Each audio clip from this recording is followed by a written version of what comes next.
vi ste pa zelo dobro obveščen o vsem tem, ne? Ja, lejte, super, da ste, ne?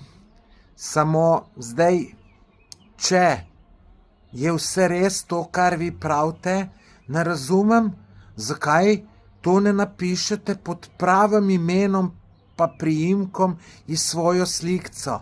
Zakaj se skrivate pod nekim nadimkom, ne? Pa zdaj, glejte, jaz upam, da imate za te trditve dokaze, ker nikoli ne veste, ne? Mogoče se bo tudi gospod Hoivik odločil, da vas toži za neke neresnične izjave, ali pa gospod Čuš, ali kaj je, ali pa te iz podmladka SDS-a, ki ste rekel, da imajo vsi upravka s tem substancam, ne? Zdaj, če mislite, da ste na spletu anonimni, to sigurno niste. V 2 minutah zvejo ime pa priimek vaš. Tako da če je to res, pa če imate dokaze, dajte pol povedati še kaj več, tudi mene zanima, pa najbrž tudi gledalce.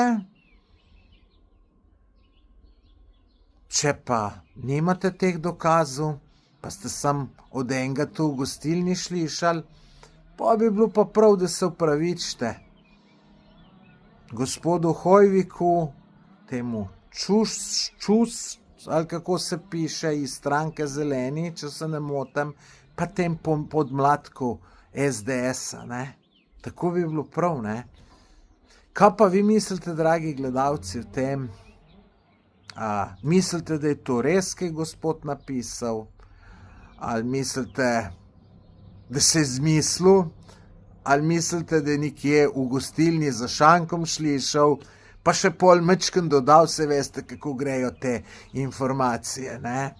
Tamle pri meni na parkirišču so enkrat tam malo stran oropali črpalko, lopovi so pa imeli avto parkiran na mojem parkingu in so eno škatlico cigarete je tam ostala. In ker je dež začel padati, so je pokrili s črnim povinilom. In ljudje so začeli okoli govoriti, da so tam enega ubili. Tu pride iz muhe slon.